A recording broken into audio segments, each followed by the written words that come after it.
Hello everyone, আসসালামু আলাইকুম। আসসালামু আলাইকুম। আজকে তোমাদের সাথে কিছু কথা শেয়ার করব। তোমরা জয়েন করো, তারপর আমি বলবো। আমার কাছে আপাতত কোনো পেজ নাই, যার জন্য আমি আমার আইডি থেকেই আসছি।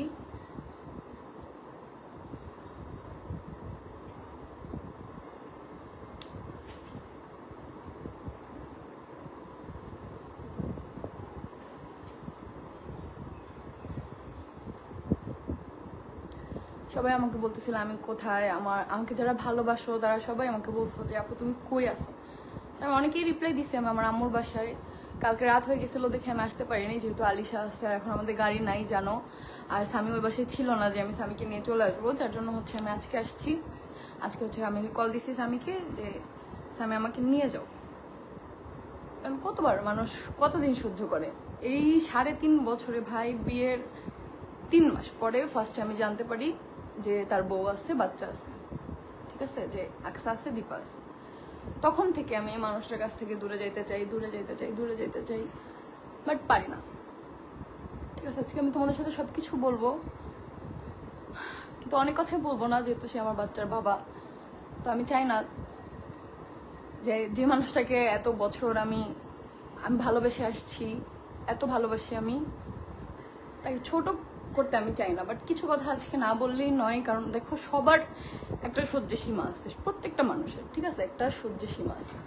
মানুষের সবকিছু একটা আছে না, যে ধৈর্য, যে এই পর্যন্ত মানুষ ধৈর্য ধরে, তার একটা পর্যায়ে চলে গেলে মানুষ আর সেই ধৈর্যটা ধরতে পারে না। যেটা হয়েছে, যে বিশ্বাস করো তোমরা যারা কমেন্ট করছো না যে এই বিয়েটা প্র্যাঙ্ক, আমি মনে করছি হয়তো ওরা আমার সাথে প্র্যাঙ্ক করতেছে, কারণ অরিনকে আমি আগে থেকে চিনি। আমি কখনোই বুঝি নাই যে ওরা আমার সাথে এটা করবে, কারণ অরিনকে আমি আগে থেকে চিনি। তখন ওর সাথে আমার একটা ভালো সম্পর্ক ছিল, তো আমি ভাবছি যে বিয়ের দিন হয়তো বা সবকিছু করার সময় বলবে যে এটা একটা প্র্যাঙ্ক ছিল, তোমার সাথেও প্র্যাঙ্ক করছি, আর ভিডিওতেও একটা প্র্যাঙ্ক করলাম।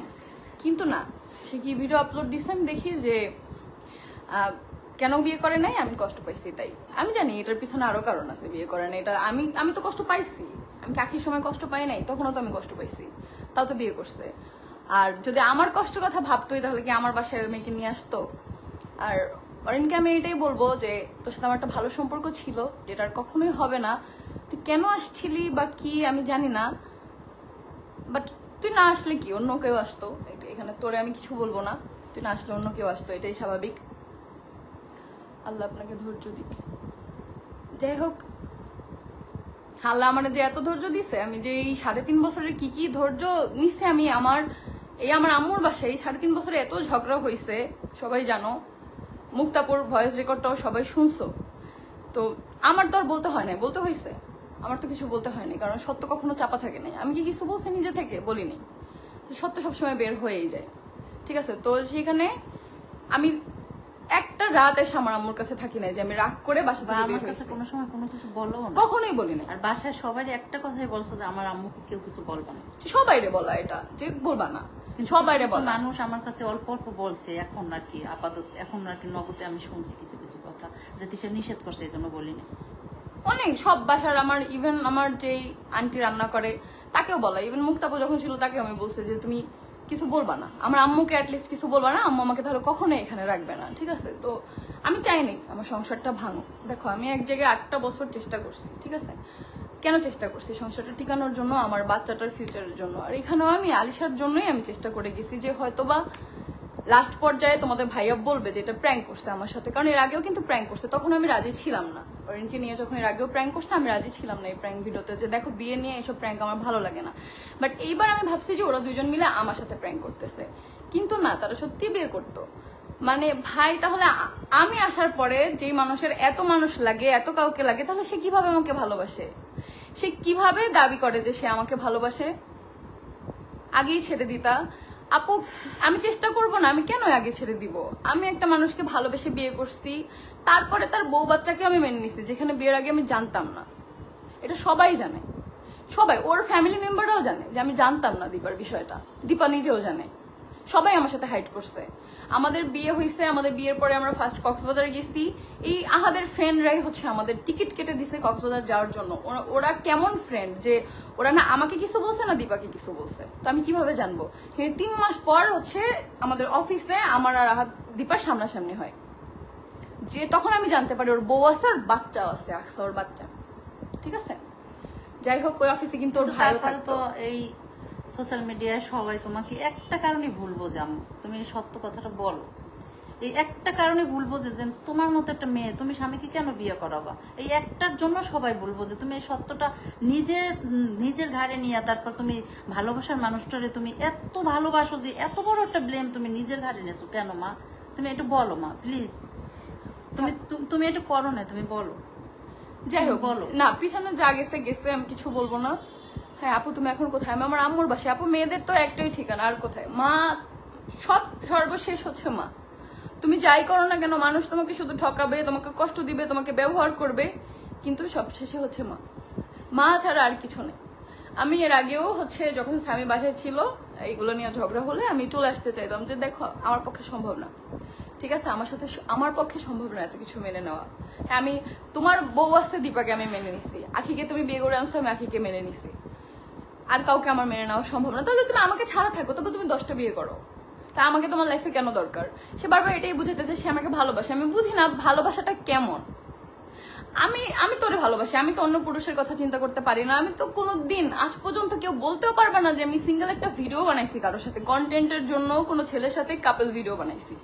আজ পর্যন্ত কেউ বলতে পারবে না যে কন্টেন্ট হিসাবেও তিশা আপু আহাদ ভাইয়া ছাড়া অন্য কারোর সাথে ভিডিও বানাইছে।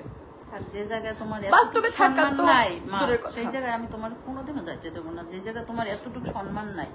আমার প্রত্যেকটা অ্যাডমিন, প্রত্যেকটা মডারেটর জানে, সবাই জানে। ইভেন আমার বাসায় আমার ননাস থাকে, আমার ননাসের ছেলে থাকে, ননাসের হাজবেন্ড থাকে, সবাই জানে। সবাই আমারে বলছে যে তুমি ডিভোর্স করে ফেলো, আরো আগে, এখন না সেটা, আরো আগে থেকে এটা আমারে বলছে।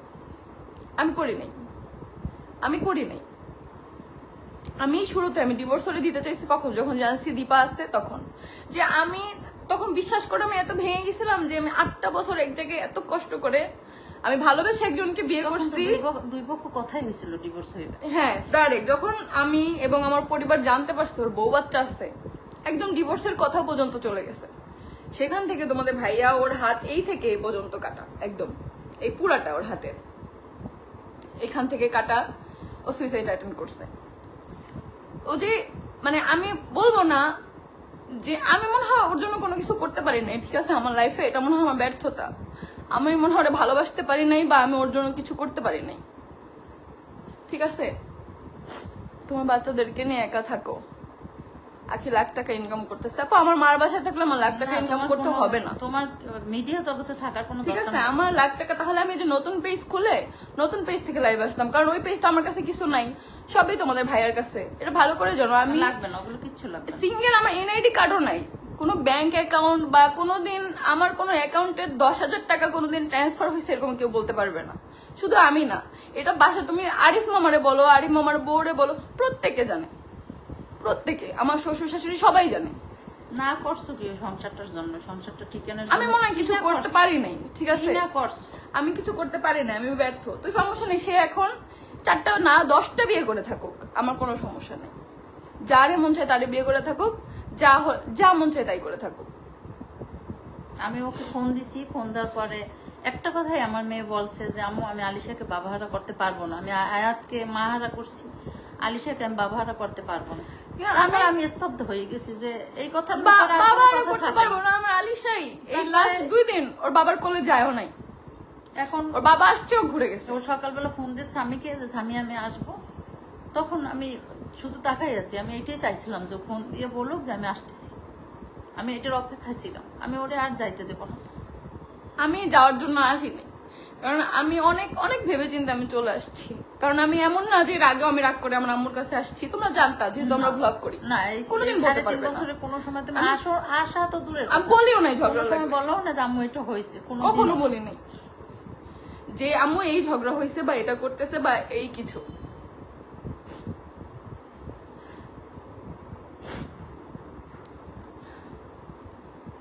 সবার কপালে স্বামীর সংসার থাকে না। তুমি ইনকাম করো তাই তোমার ইউজ করে। আপু এই বিষয় নিয়ে আমি কিছু বলতে পারবো না, কারণ টাকা পয়সা সবকিছু না, ঠিক আছে? টাকা পয়সা কখনোই সবকিছু না। লাখ লাখ টাকা কামাইলেই মানুষের লাইফ না। আপনার হাজবেন্ড অনেক অসুস্থ, অনেক। আমি জানি না সুস্থ মস্তিষ্কের কোনো মানুষ এমন করতে পারে কিনা, আমি জানি না, ঠিক আছে? আপু তুমি আলাদা হয়ে যাও, আমি তো আমার আম্মুর বাসায় আছি। তুমি কি একেবারে চলে আসছো? হ্যাঁ আপু,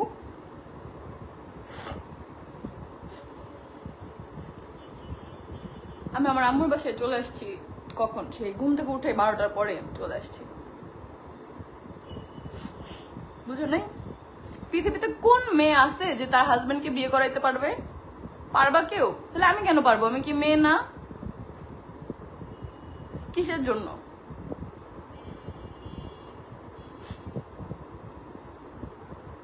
তো এই জন্যই তোমরা সবাই জিজ্ঞেস করতেছিলা যে